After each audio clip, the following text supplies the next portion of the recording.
Everyone. Thanks for joining us today. My name is Akinola Sholanke from the DigiConnect team, and we are excited to be hosting you leaders today on this interactive roundtable, which is being organized with our presenting partner, GEP. Today, we are looking at procurement in banking and how banks can win big with procurement. Today's session is going to be a roundtable session.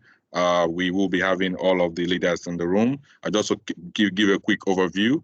Once after my quick opening, we will go around the room just to introduce ourselves and around the room. It's from like a roundtable format, and then I will invite Alim Abdel from GEP, our partner, who will be our moderator for the discussion itself, for a quick intro, and then it will transition into the discussion. Discussion is being kept with some of the questions that we already indicated that we would like to speak on. However, we are not restricting the conversation to that. Feel free to open up on other areas that you think will be of value to everyone. Let's share our experiences and some of our feedbacks and comments with respect to procurement in the banking sector and how you see the future as well. So Alim will be helping us to navigate that with all of your thoughts as well. To not waste any much time, I would like to go around the room, if that is fine with everyone, just to have a quick intro. Tell us your name and your organization and what you do, basically. So I would like to start with Dr. Arafat, if that is fine. Dr. Arafat? Sure, proceed. Hi. Okay, so give us a quick intro and then we'll move on to the other speakers. So, hi everyone. My name is Dr. Arafat El Murad. I'm the head of subject sourcing at Emirates MBD. I'm handling end-to-end procurement purchases and procuring services and goods for Emirates MBD. Also, I'm responsible for the transformation and centralization of procurement for the whole group, nationally and internationally. All right, thank you very much, Dr. Arafat. Abdullah, can we go to you? Yes, thank you very much for this introduction. This is Abdullah Al-Huwaidi. I am acting head of procurement and contract in Al-Rajhi Bank. I am handling right now at the moment the transformation of procurement. Thank you very much, Abdullah. Ahmed, can we go to you? Ahmed Salman? Yes, Assalamu alaikum and good morning all. This is Ahmed Salman from Abu Dhabi Islamic Bank, and I am in charge of procurement operations. Thank you very much. I think we have Ms. Noura as well on the call. Ms. Noura, can you hear us? Yes, Assalamu alaikum. Good morning. Yes, this is Noura Yazidi. I am head of procurement Doha Bank. Thank you very much. Also, we have Nakash on the call. Hi, Nakash. Hello, everyone. I'm the head of procurement for Daman Insurance. Prior to this, I was working for First Abu Dhabi Bank as the head of technology procurement. So I've just joined Daman 3 months ago. Thank you. Thank you very much. And lastly, we have Tariq on the call as well. Assalamu alaikum. Yeah, my name is Tariq Madani. I am heading the mobile and online banking from the business side for Sharjah Islamic Bank. Thank you very much. Today's session, as I mentioned, will be a very interactive one. Let's feel free to share our opinion. And at this point, I would like to hand over to our moderator for today, Alim Abdel, Senior Director from GEP. Alim, over to you. Thank you very much, Akinola. Once again, Assalamu alaikum, everyone. Good morning. Thank you very much for joining us, and thank you, DigiConnect, for putting this great group together. I'll introduce myself very, very quickly. My name is Abdul Halim Ahmed, based in the UAE. I'm head of GEP for Middle East, Africa, and Turkey. It's been a very exciting year at GEP already. I've completed my first year, where we have managed to have very valuable conversations with industry leaders such as yourselves. And also prior to that, I was with another technology provider, and prior to that, I was a supply chain, very proud supply chain and procurement practitioner. So I probably have the least number of years of experience in the group, but happy to always learn from the attendees and share with them our learnings and experiences. The way we want to take this session forward is that I'm going to go through a very introductory deck that would set the foundation for the conversations that we will have today. We've prepared also a list of questions that we would love to hear your comments, feedback, learning in the past couple of years, obviously, because it's been very disruptive to us in many areas. But also share your learnings that would help everyone here on the call to take away some very useful information that they can impact their organizations in a positive manner. So Akinola, if it's okay with you, I'll start projecting my screen. Please go ahead.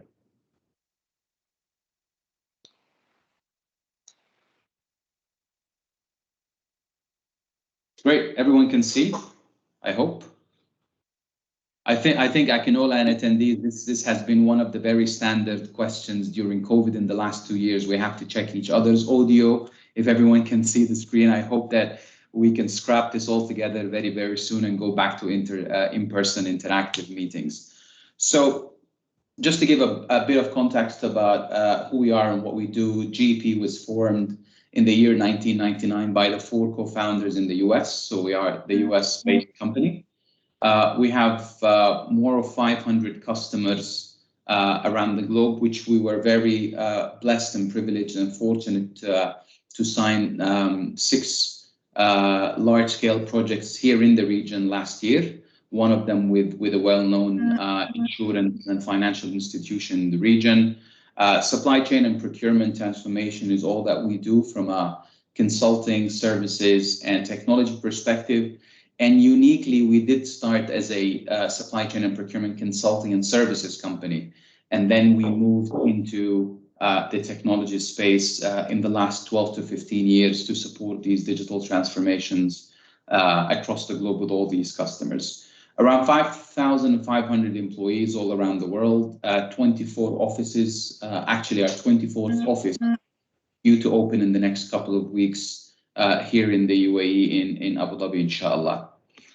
And we work very closely with all these analysts that you see here on the screen. We work also very closely with bodies of knowledge such as the Chartered Institute for Procurement and Supply, CIPS, and we're highly recognized as leaders in all these services, technology, and consulting perspective, which is the result of the services and business lines that we are offering to our customers at GEP. Like I mentioned earlier, we started in the strategy and managed services business.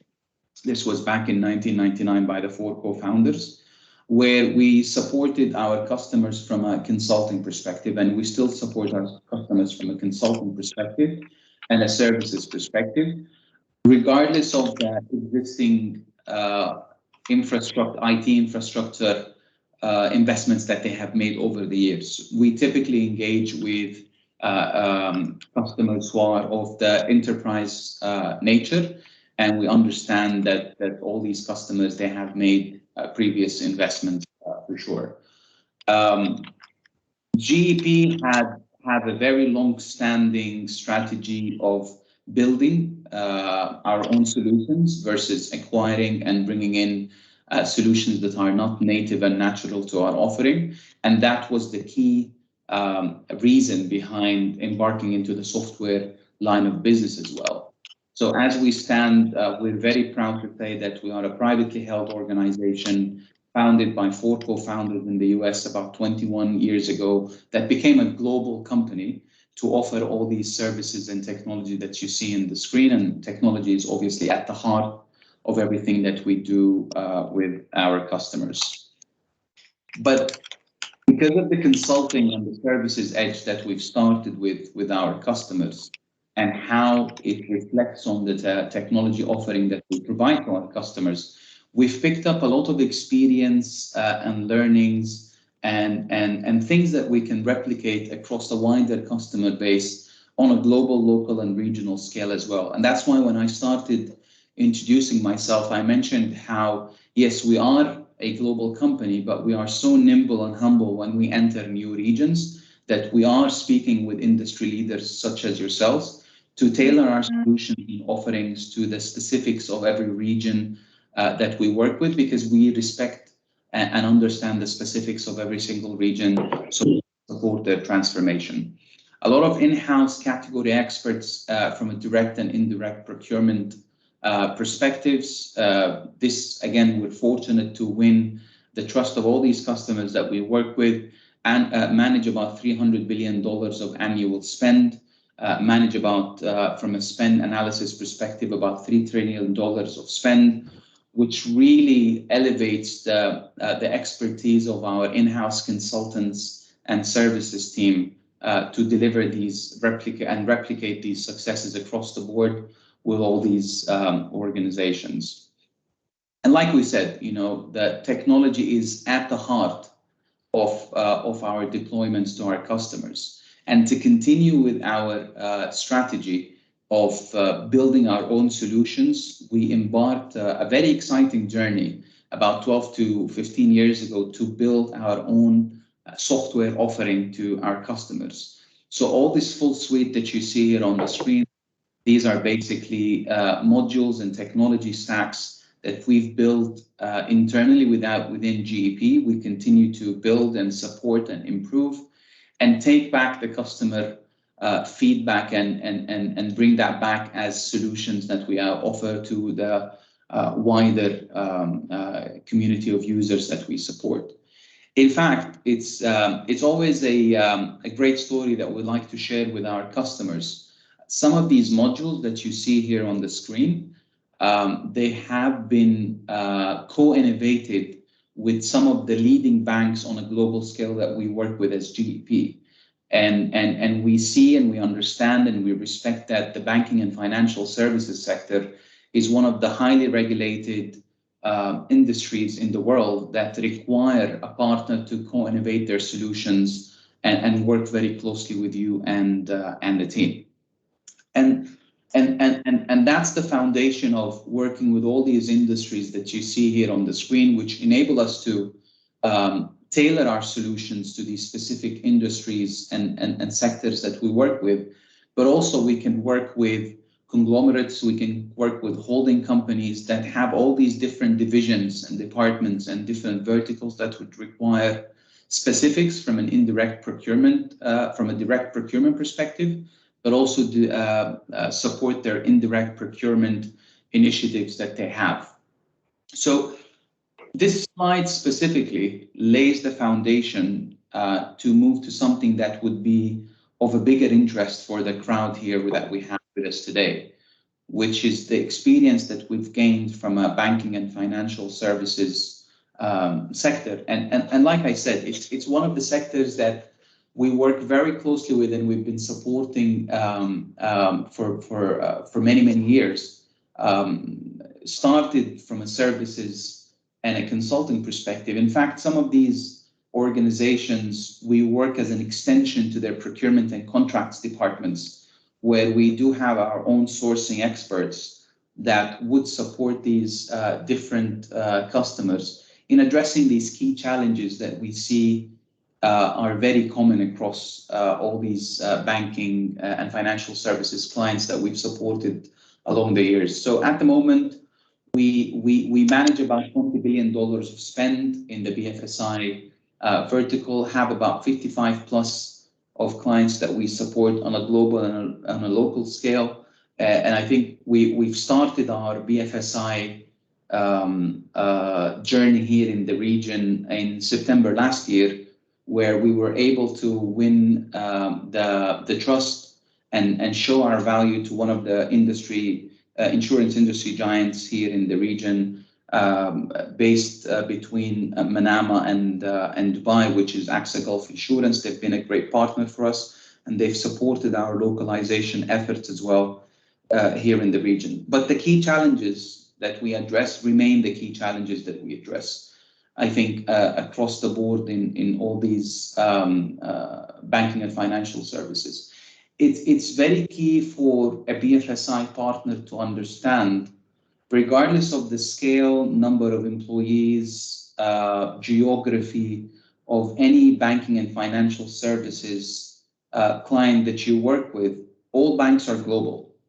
All financial institutions are global. Even if they have one branch or one headquarter or one office in a single region, you're still global because you are connected to the global markets and follow global and local and regional regulations as well.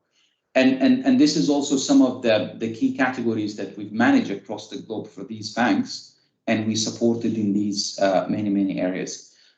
Again, this is a very interactive session that we can pick up questions towards the end, even if you have about this deck. We're more than happy to hear your comments and thoughts more than your questions, because we would like to take this opportunity to improve ourselves and our offerings to the region.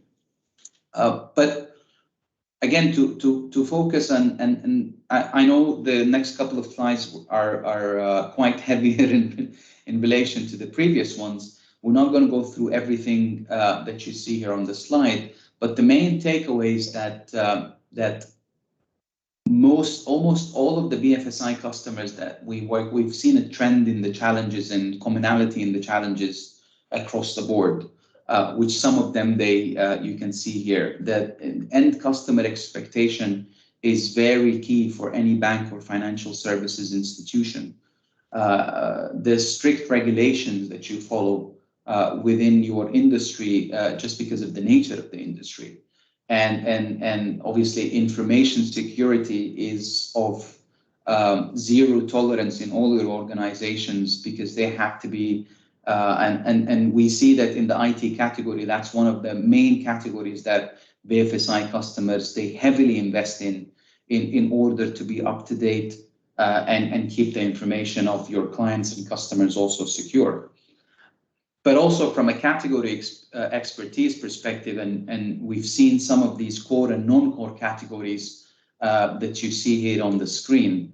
Again, we've managed to learn from our customers, but also give back and show the value proposition that we give to we bring to the table by supporting these customers and making significant savings in categories that they have seen historically as quite small, or maybe quite within the tail spend edge of their spend, or maybe they also can consider as very close to indirect spend within the banking and financial services. So this all works in collaboration, and it's very key to support with our customers as well. And even when you see some of these heavier side of these categories that we've supported our customers. One of the categories that we've seen a huge impact in the last 2 years, obviously information technology and adoption of new means and ways and technology enablers. But also it was great to see that even from an HR services perspective, we've seen an increase, because in general, most of the organizations, but also banking and financial services, because they are very stressful and you are always working under pressure. We've seen that these banks and these financial institutions invested significantly in the well-being and mental health of their employees, and to support working remotely and enable them to spend some quality time away from work, not only during the business hours that they have to give to the bank. With that's the brief deck that I wanted to set the foundation with. And we'll move to the questions. Akinol, anything you want to mention or comment about where the slide and audio were good? Can we move to the set of questions? Yes, I think we can move on to the questions and start going over them. Okay, perfect. So as we're gonna bounce between a couple of speakers. I'm going to start with asking the question and pick the names of the speakers but also feel free between each speaker to ask me to repeat the question again if you want to have a refresh of the question itself. So we'll start with the first question, and we'll start with Dr. Arafat.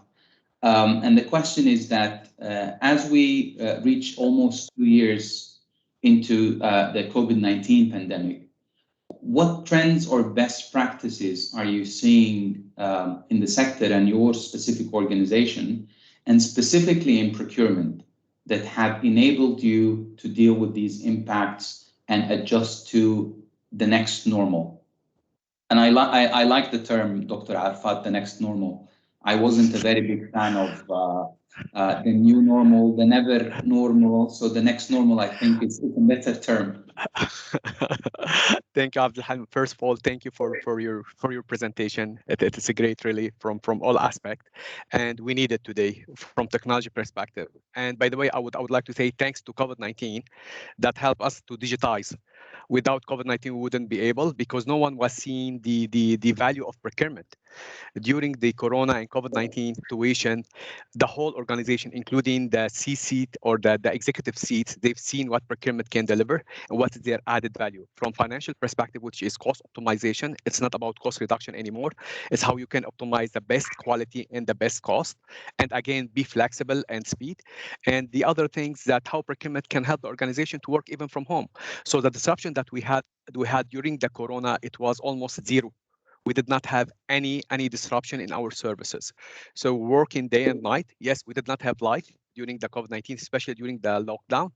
Even we had a meeting after 1 a.m. I'm talking about even a.m. We were having meeting with the executive. So to deliver the best value. But however, it helped us in the minimum to market ourselves, to sell ourselves to the organization, which we couldn't do it in the last maybe 10 or 15 or 20 years. If you see today, you will not see any procurement executive in the executive seat. Procurement is not treated well, especially in this region. And then maybe in Microsoft and other international entity, you will find that procurement reporting directly to the board, not even to the executive committee. But in this region, no, procurement is reporting to finance, or maybe to CEO, but not to the board, not yet. But hopefully, in the coming 3 to 5 years, we'll be able to be reporting directly to the board, since we are independent entities, and we should be treated at that way. So that the Corona helped us, or the COVID-19 helped us, first of all, to digitize all our processes. We are zero, what they call it, unsustainable. So we are zero. We do not have any paper. We are paperless today. All the contract is not accepted to be signed with signature. Everything to be signed through DocuSign, for example. This is the application that we have. They help us to integrate different system in procurement. They gave us even the what they call it, the budget to implement most of the modules that required in procurement in order to be flexible and to ensure speed. They understand the concept of PSL today, preferred supplier list, which help us, for example, in many aspects, which is the small business entities in UAE, which help the economy. So we called it in value, in country value, which help the whole economy in UAE. So this is now they look at it from different aspects. We have more, we onboarded more than 507 suppliers under preferred supplier list, which is flexi and can be done with business without coming to procurement. So all of that helps a lot. Also, the cost optimization. During the pandemic, we worked on the contract, every single contract that we have, and how we can eliminate any, what they call it, obligation with supplier. For example, we started that 2019, by the way, not 2020, which helped us in 2020. I was expecting some industrial issues or maybe crisis during that 2020, since it's 10 years or 12 years since 2008, the crisis. So I eliminated all the obligation from my contract, which helped me in 2020 to deliver the best value. Again, this is what I've seen from the management. So I believe overall, Corona, yes, it's a lesson learned. Most of the team now today, I have myself only and one of my team members working from office, the rest all working from home. And trust is built between me and my team, and I believe organization, even themselves, and with procurement, it's built during the pandemic. So we are not in honeymoon working from home. We are working, even we work harder, by the way, because I received this message in the beginning of 2020 when we start the pandemic. You are in honeymoon. No, we are not in honeymoon. We used to work almost 24/7, and most of the team do the same. So it was amazing, and they've seen that. They've seen the value that procurement. Yes, they can work as hybrid. Not only that, Adil, in Abdul Halim, in 2019, I asked my management that I want to implement 4 days working from office and 1 day work from home. Prior to pandemic, I said in case we had any crisis, we have any pandemic, also to save money. By the way, if you work from home, you will not need space at the office. Most of the offices in the region is rented or leased on, and offices and electricity, water, all of that. So all of that will be reduced. So I said, let's try it. 4 days from office, 1 day from home. They rejected. However, this year they accepted. They said, okay, this is acceptable. So they signed it off, that 4 days from office, 1 day from home. So again, see, I mean, the impact of Corona from all aspects. So they've seen the value. They've seen that the team, even working from home, they will work, they deliver their best. Depends how you deal with them, depends how really you trust them. It's the same whatever you do with your internal stakeholders. So I believe pandemic, we learn a lot. We'll go to the norm life. I still miss the human interaction. I hate Teams. I don't like it, or this also online media. But yes, still, when you meet with people, the emotional intelligence is the most important skill in procurement today. Is emotional intelligence. Today, through Teams, through Zoom, and all of that, you lose it. You don't have it there. And I wish we come back to the same norm. Hopefully, we go back to the same norm. Hopefully. Thank you very much, Dr. Arafat. It was also a pleasure to meet you in Bahrain a few months back. Yes. In that great in-person conference, and I agree. I hope nobody starts a LinkedIn post about the conspiracy theory that Dr. Arafat knew that COVID is coming and that you are secretly selling vaccines as well. Thank you, Dr. Arafat. We'll come back to some of the follow-up questions. So with that, I'll move to Ms. Noura, please. So again, in the same lines, the same question, almost 2 years in the COVID-19 pandemic. What are the trends and best practices that you've implemented in your organization and specifically in procurement to deal with these impacts? Actually, I'm a new joiner to Doha Bank, almost now 3 months. But what I can say that post, or let's say during COVID-19, that which I saw that the bank has to work 100% manually. There was no system, there was no any kind of online interaction except the emails. So maybe COVID-19 and working from home make the bank think how to move to using software, use applications, reduce the paperwork, and reduce also the workflow of signatures. Because, for example, we used to have a lot of approvals which was signed manually, and during COVID-19, they had to reduce this number of signatures due to the urgency and due to the availability of the staff. And we saw that it works. So why we cannot implement it for after COVID-19? So that's why we started to review our policy and procedure, and the same time working to implement a system. But what Mr. Dr. Arafat was saying is amazing, and we hope that we can move to this step, which is paperless, and we can lay in our team working from home. But I don't know how they deal with the information risk and information security, because giving the access was very hard and very difficult due to the regulation and the policy of the information security and information risk. And this is what we had until now as a difficulty to deal in procurement, and getting the signatures and papers. This is also a delay the work, and also, and everybody I think is facing the difficulties with the supplier, because what was happening is affecting the worldwide and affecting China from supplying many of the items, for example, to us as a bank. And this is also help us and encourage us to put an emergency plan and plan B for the suppliers, and have more than one agreement with different suppliers for one item. And that's it. Thank you very much, Ms. Noura. And, yes, Dr. Arafat. Allow me to add to Noura. Noura, it's very simple. Policies and procedures is made by us, so it's very simple to amend or change, and that's what we've done here. To become a paperless. And DocuSign, I believe it's accepted by all banks. Now it's used by every single bank, especially in UAE. I don't know in different countries, but in UAE, even government entity, they are using DocuSign. So you will eliminate all of that. Even if you look at the turnaround time, in 2018, turnaround time at the bank, it was almost 300 to 500 days for RFX. Today, it's 54 days. So if you see the transformation from almost 400 days to 54 days, it's amazing transformation. I'm talking about end-to-end process, including the contract sign-off. So I mean, everything is made by human, so it can be changed by human. It can change by us. Everything. Great.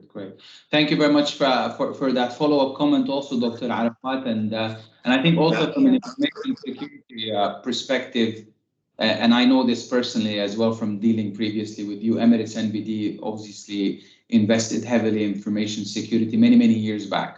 And obviously that goes to all the banks in the region and globally, because like we've mentioned earlier, it's one of the very key categories. With that, I'll move to Mr. Ahmed Salman, again in the lines of the same question. So 2 years now, Mr. Ahmed Salman from Abu Dhabi Islamic Bank, share with us some of the trends and best practices that you've developed and used in your organization, specifically in procurement, to deal with these impacts and the next normal. Yeah, the pandemic was a surprise for all, and we were all maybe not prepared for any surprises like that, and people were in dilemma what to do, working from home, working from office, shifting here and there, splitting. Being a bank, our branches have to be up and running all the time, the front office. And our role in procurement was to supply the branches with the needed, even small items or less value, but they are important for them to run their operation, like even water and tissue boxes and, you name it. At the beginning, the lesson learned that the prices were shooting up, and like the stock market, every day it was doubling, maybe trebling, and you have to monitor the market. But the price was not the criteria or the factor at that time. You are in, you can say, critical emergency situation. You have to ensure your branches are operating and serving the customers. One thing was that you have to make sure that you have a proper forecast, because if you buy more than what you need, the prices may go down anytime, and you are stuck with very high prices. And on the same time, there is a limited supply in the market, and if you don't secure yourself properly, also you will be short and you will be suffering. So that was an important decision.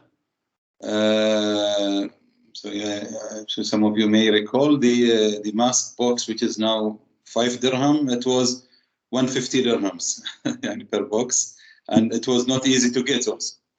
So this is one of the things. Forecasting is important.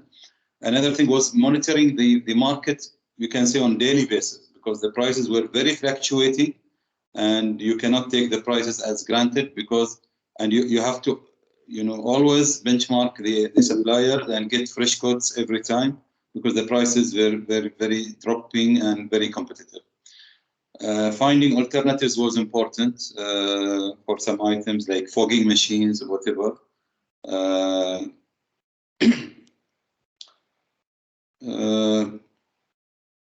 One of the things also that some suppliers try to abuse the situation and pass some cost to us, being the buyer, like the COVID test, the PCR test. It was not agreed in the contract or anywhere, so it depends on the situation. How critical was that, and if there is a contract or is an agreement or not. And some of them, for example, they will come from Dubai to Abu Dhabi. They have to do a PCR. They may not serve only our bank. They may serve 10 other clients. So why we have to pay for that? Yeah. The amount is not high, but it's the principle. And also some of them, there was a government, the fees of the PCR was not unique in Abu Dhabi, was different, and Dubai was different. And they may, charge us a higher rate for that. So this is one of the things that should need to be clear and agreed. One also of the factors, or what we noticed in some suppliers, try to put excuse for their delays, pointing to the force majeure. The force majeure was not relevant here. We checked with the legal, the pandemic or the COVID-19 in general, it's not a force majeure. But for example, if the border is closed between Dubai and Abu Dhabi by the government, so that's a different story. That's a force majeure. But they cannot say just force majeure. The pandemic, COVID-19 is force majeure, and any delay or any additional cost to be charged to us because of that. So that need to be handled properly. And one last point I will add, my colleagues, they mentioned this is very important, is the digitalization. We had an online and digitalized procurement system, but it was not 100% utilized. There were some manual payments, some manual invoices, and the pandemic pushed towards completing the digitalization. For example, our travel agency invoices were a bunch of files, every time manual, and stamps by 5-6 departments to approve them. We asked them to put this online on our procurement system and do a PRPO for that. And we trained them to do that because if they want to get the payment, they have to do that. There was no alternative. And many other manual processes, we had arranged them through the procurement system. So the value of digitalization was evident in the pandemic. We were able to work from home and serve our branches and the bank for that. That's it from my side. Great. So brilliant feedback, Mr. Ahmed Salman. So I'll stay with you, and then I'll also move to Mr. Abdullah from Al-Rajhi Bank. So Mr. Ahmed Salman, just to move smoothly to the next part. So obviously there's a huge and increased focus on innovation and digital transformation, which I think most of us, if not all of the speakers who spoke until now, they have agreed on that. So adoption of AI, artificial intelligence, machine learning, RPA, robotics, in different fields in the last 2 years. And I think Dr. Arafat mentioned very importantly how digital signatures have been there for many, many years, but they were adopted very quickly in the last 2 years. And that's the sense of urgency that the disruption of the pandemic caused. What are the technologies that you see, Mr. Ahmed Salman, that would provide most value and maybe new functionalities, new features that you consider are now a must-have in the future versus before they were just luxuries or maybe in organizations would go for because they've had more appetite for that. Now they become must-haves. What are these new technologies that you see, Mr. Ahmed?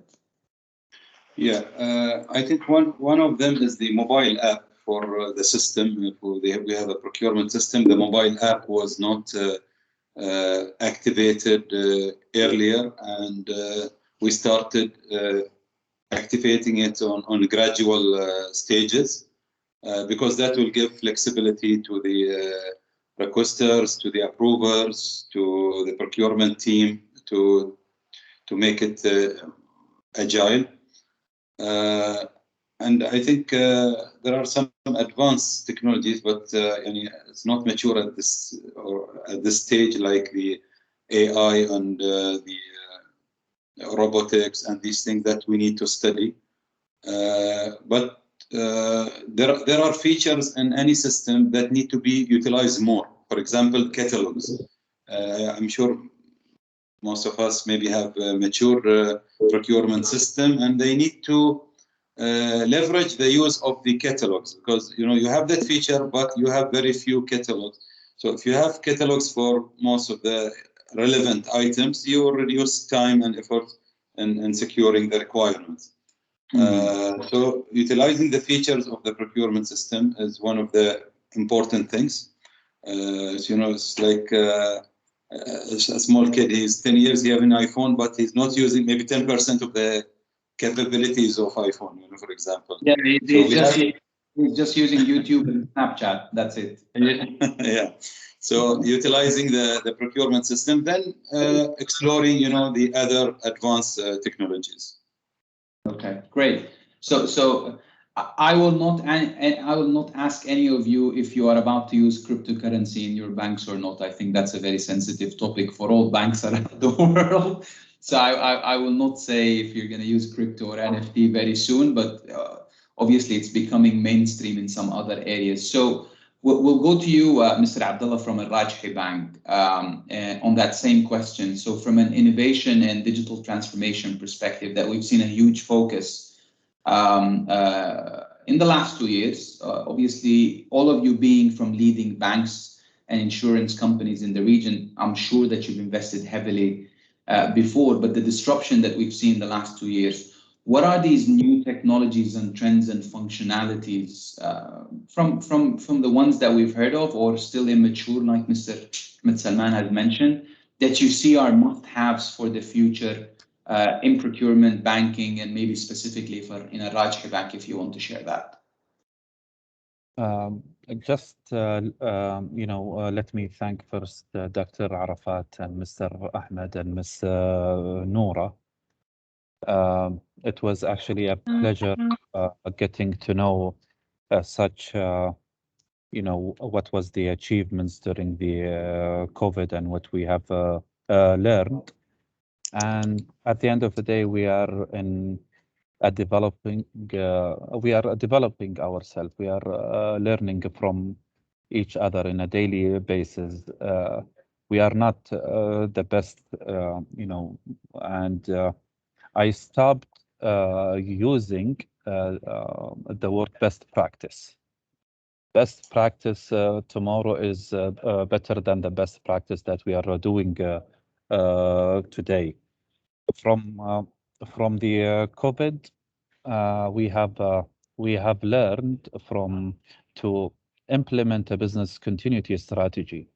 We have learned that to stop depending on resources that are actually doing the same job that our staff is doing. It is rather than presenting a good presentation and presenting it to the board or the C-level. At the end of the day, you're trying to achieve the buy-in from the management, whether it is from your procurement strategy or whether you are working from home. And coming to the topic, working from home, we had really in Al Rajhi Bank, we were working from office. Let's say 60 to 70% of our staff did not use the laptop or did not have a laptop. So it was a pandemic here to purchase such amount of laptops and to get the buy-in from the information security and to get all those access in a such as soon as possible. So we are learning from our past and going in the procurement transformation. We came up to see that we need to be proactive rather than to be reactive to the business. We need the buy-in from the business. We need to enhance our communication with the business. Let's say before 3 to 4 years, as a contract and procurement, we were, we did not have a 360 view on all the contracts in the bank. The business usually they are signing from their end, and then we are receiving just a request to initiate a PR and a PO. It's a matter of the payment. So how are you going to do your annual procurement plan, and how are you going to do or how to become strategic while you are still you did not have the buy-in from the business that you can add a value for them. So this is what we are trying to do right now at the moment, to transfer the procurement from a policeman to a more added value to the organization. Coming back to the digitalization, we are using an end-to-end procure-to-pay system. But at the end of the day, there is new systems in the market. There is new what Mr. Ahmed have mentioned. There is a mobile app. Unfortunately, we did not reach till the mobile app, but we are hoping that our IT, IT guys can assist us with it. We are doing an assessment with all our business to see how we can kill the TAT, kill all the obstacles. At the same time, we will and to ensure that all the rules and the regulation that we follow, and basically we follow SAMA rules and regulation. Of course. So this is what we are doing right now. It is good to have something in your hand as an application that you can do the same thing that you're doing in the in the office, not rather than to have like, for example, I came to know that there is some applications that have only the approvals on the PR and the PO. But in order to approve, I need to see the, the forecast. I need to see the dashboard. How am I, how much is spent? What is this project related to? So I'm not sure if there is an app that is ready in the market for this. And we are doing an assessment right now, and we did not choose up till now what is the transformation theme and the technology will become. But hopefully we can, learn from you guys and, gather all the points. And it was really a pleasure meeting you guys. At the start of this meeting, I was searching on GEP. It was the first time that I know that GEP is in the market. And I would like to invite you guys to Saudi Arabia to have, a meeting one-to-one. And please try your best, open an office in KSA, not only UAE. Inshallah, Natcharaf, Mr. Abdullah, thank you very much. And you being part of Al-Rajhi, I'm sure you have a couple of buildings and office spaces that you can rent for us as well, as Al-Rajhi is a very big group. For sure. Thank you very much for that. So no, it's our pleasure as well. And I started our conversation with, we know that, GEP is a developing brand in the region. That's completely fine for us to understand where we are and where we're moving, but we have the great support of companies such as DigiConnect and our great head of marketing, Tunir, and we're developing that name in the region. So one comment about your feedback, Mr. Abdullah. I like how you said you are working on your digital transformation theme, because that's very critical. Some organizations, they take the faster route to say, I need this system, that system, or this or that in place. But you need to develop the theme at the beginning. Where do you want to reach with that digital transformation? And then plug in these pieces together in order to have your theme, and then adopt these technologies and practices and services that you see are aligned with that theme. And I think Dr. Arafat also spoke about this at the beginning, and how maybe they have proactively in 2019 put that theme together, and then it supported them in rough times during the pandemic to capitalize on that theme. Not sure if Mr. Mohammed Rikabi is with us, Akinola.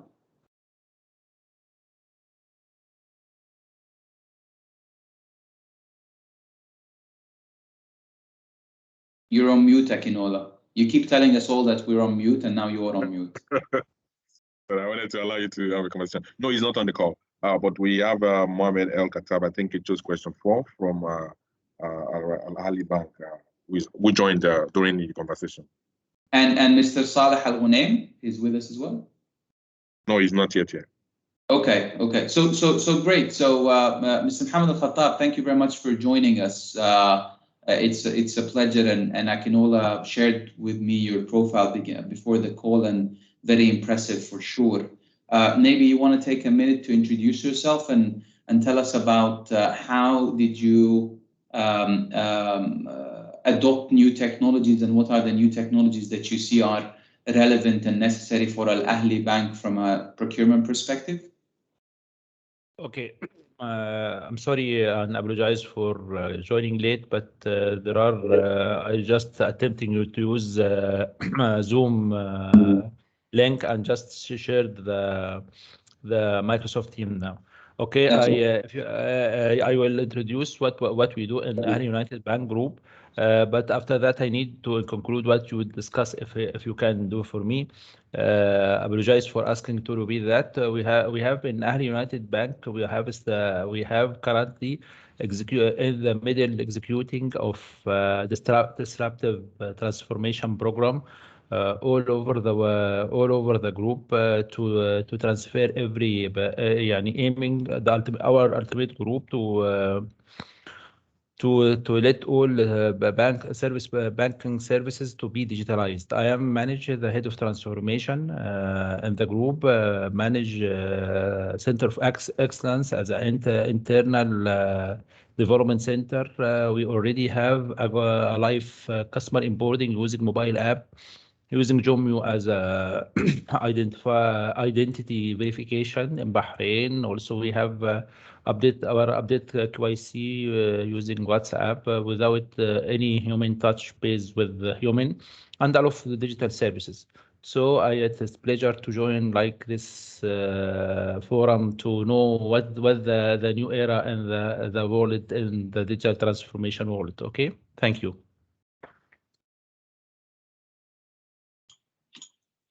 Thank you very much, Mr. Mohammed. It's also a pleasure having you and learning from the experiences that you have. So with that, I'll move to the third question, and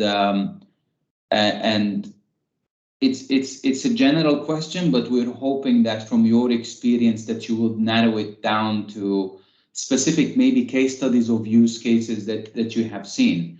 So what do you think is the future of procurement in the banking industry? And I think, Dr. Arafat, you've mentioned at the beginning of how procurement maybe in other regions, they report all the way up to the board, and the pandemic has supported the elevation of the role of procurement in regional, local banking and financial institutions as well. So where do we see the move forward towards that? I'm sure you and I, Dr. Arafat, we share a fully post-pandemic world. What's the next evolution in procurement looks like, Dr. Arafat? Procurement it will become an advisory consultant. The way we do procurement today, it will be eliminated in the coming 3 to 5 years. Auction, the digital procurement system, and all of that will eliminate the way we do business. If you look at 2011, I was in other banks. I was responsible for IT procurement, since my background is IT, and I had very good relationship with my CIO. And the feedback I received from procurement had that, sorry, you are not doing your job because the stakeholder is happy with you. So imagine, today is completely different. It's not the way. Without collaboration, without collaborating with your internal stakeholder and external stakeholder.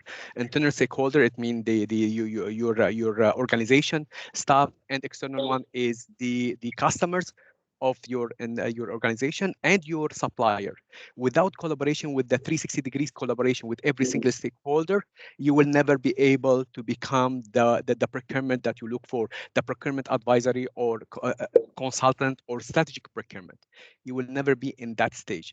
Therefore, procurement should shift a little bit from being operational, because this can be done through the system. That's why I mentioned the beginning, PSL, preferred supplier list, catalog item, all of that can be done through the system. You do not need procurement engagement or even integration with online platform like Amazon, like Noon, like all this. So you don't require any procurement and work.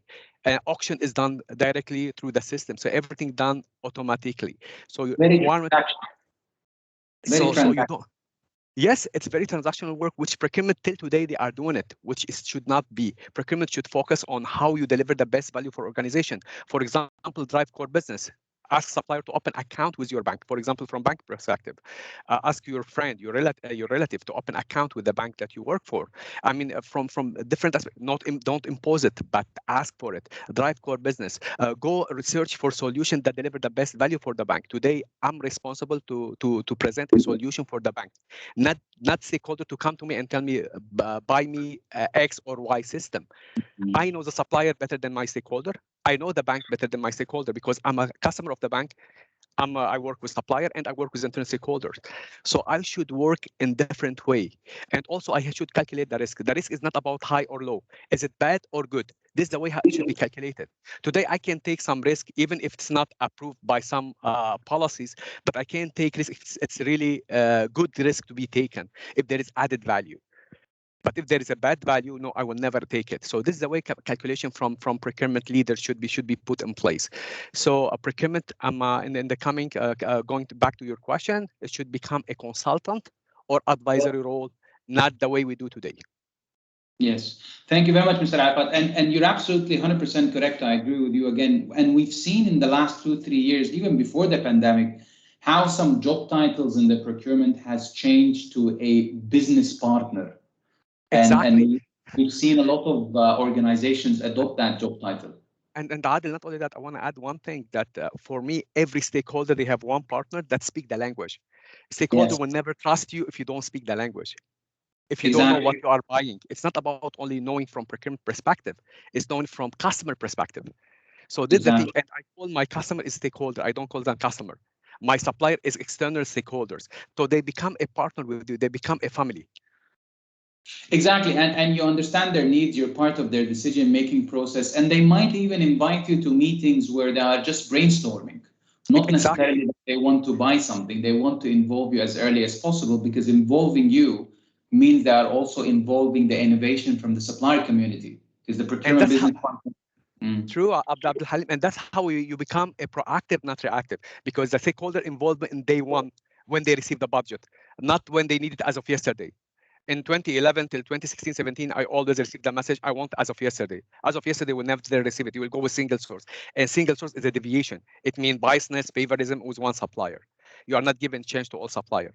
That's why procurement should shift and change. Go meet with the stakeholder. I meet my stakeholder minimum once a month to go through the processes, policy, whatever I amend or change, I go to my stakeholder and buy in from them before I change it in the system. So buy in from your stakeholder is a must.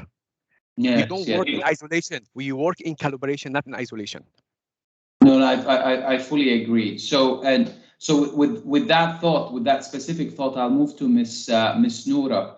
And again, congratulations on joining a great bank such as Doha Bank. And I'm sure that you've seen a lot in the last 3 months. But what do you think the future of procurement that you want to see in your organization at the moment, coming with a fresh eye, fresh blood, heading up procurement at a large organization such as Doha Bank?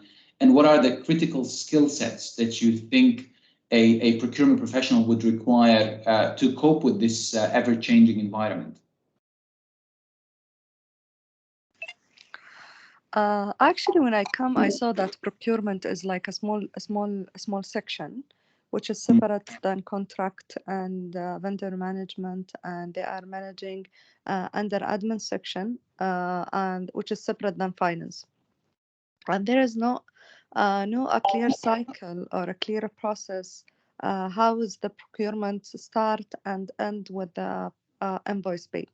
The first plan, as I said, when I come and I saw the future of the procurement, it's sure that digitize the procurement. But moving to digital transformation is not only using a systems, as everybody knows. It's that you need to re-engineer your process first, and then choose the proper system and work on it. So as a first step, I'm working to a re-engineering process, checking what is the flaws of the each request, what is the skills which I have in my section, what is the skills required, and how we can streamline the process in paper, then move it to a system.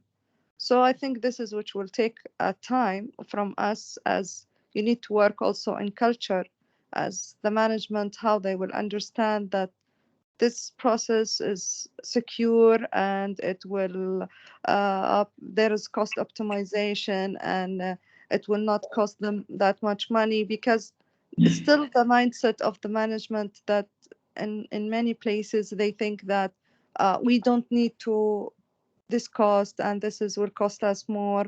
Let us focus on the core business and the systems required for the core business. But we need to show them how much that kind of cost saving and cost optimization, because you will not think about the cost of the product. You need to calculate the cost of the effort related to get this product. So this is one of the things that which I'm working on it with the management, put some of the KPIs, and we need to put the baseline to know where we can move and what we can achieve. No, that's great, Ms. Noura, and you know it always reminds me of something that I read long time back, as procurement and supply chain is the land of misfits, or it was the land of misfits before. I remember the first time that I was moved to a procurement department about 14 years ago, because I was labeled as a failure in the other department I was in. And obviously, whoever made that decision, I thank them now, because they gave me a career for the next 14, 15 years, which I appreciate that they pushed me into that. But we used to see that people who go into work in warehouses or procurement or supply chain are individuals with other set of skills, or maybe other academic qualifications, but they have been pushed there because they thought that's the place where the least smartest people which should be working and pushing paper around. But you know, that's something I think that many people have seen. And with that, I would want to close with Mr. Abdullah from Al Rajhi Bank, because you said you're going through a transformation theme, maybe for a couple of minutes, because I know I can see Akinola looking at me, but I'll try to ignore your look, Akinola, for 2 minutes and end with Mr. Abdullah. So what are these skill sets that you see are crucial for your next digital transformation theme? Well, if you are counting on me to close, as we have other meetings to attend, and I would like to spend, the whole day with you guys. Thank you. It's really a pleasure. Actually, we are doing the transformation in multiple themes, starting from the governance perspective. This is the basis from you name it, from policy, procedures, manual, risk, and compliance. Then we will see after that, as Ms. Noura mentioned, the technology, whether it will suits us or not. But the main focus will be into implementing a category management to hire people that speak the language of our stakeholder, as as Mr. Arafat have mentioned. It is really good to have an IT expert. It is really good to have an engineering expert, not from a procurement side. It's only just to, understand the business. And the second section, we will implement a procurement governance and excellence sector in the procurement department. So we have two new transformation theme that we are in the middle of. It's only a matter of hiring the right people and defining their scope, defining their strategy. I don't want to be, or I wish to be an added value to the organization. I wish to build an annual procurement plan with the business. Not only, I'm not going to sit in my office and to say to the management, I did not receive the request. I should go in an annual basis and define an accurate annual procurement plan. Of course, there will be a gap. Of course, there will be an ad hocs, but you have to plan for it. You have to plan with your suppliers, with whether it is you're getting professional services or resources, or you're getting products such as hardware and software. So we are implementing a category management that is defined into three sub categories. This is there will be an IT category, and there will be an engineering and facility management category, and there will be non-IT, or we call them sometimes operational. Thank you very much. Mr. Abdul Halim. Mr. Ahmed Salman, you have your hand up. Yeah, can I add just quickly a few points? I see them important points here. Sure, please. Regarding the future of procurement and especially in the banking sector, one of the basic, procurement requirements is the SRM, supplier relationship management. I think we are very lacking this too much because of the day-to-day operations and this. I think we need to enhance this process, especially with strategic vendors, with bottleneck vendors. This will help us also in having more innovations, competitive advantage, some, being proactive and ahead of other peers in the market. One of the things I think I got this from Mr. Arafat also, that also we are having an aim to have some of our vendors to have services, financial services from us. And to enable this is not as straightforward. Maybe we need to give them some incentives, some preference scoring in the sourcing, some things like that. And one of the important aspects also in the future, and it's you can say escalating and becoming a trend, which is the sustainable and responsible procurement. Yes. Supporting the local firms, small and medium, CSR, suppliers, sources, or labors, whatever being used. So all those are important to be taken into consideration.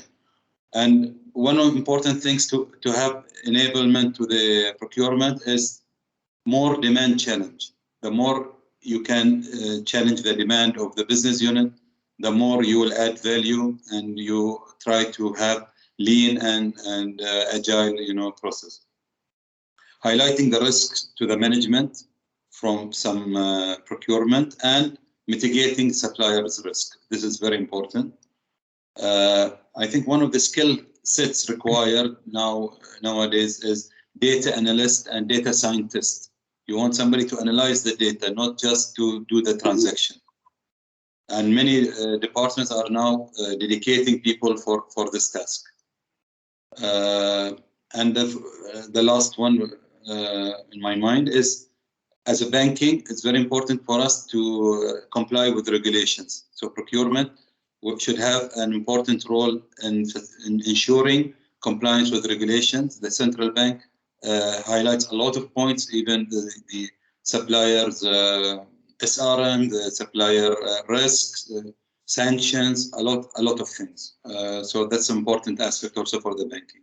That's it. Thank you for taking time. Thank you very much.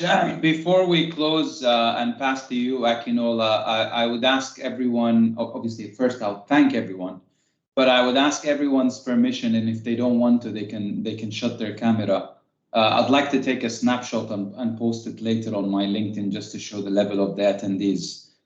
Is that okay with everyone? If it's not okay, you can shut down your camera. Dr. Arafat, I think that's fine with you. Mr. Abdullah, Mr. Ahmed, that you still have your cameras on.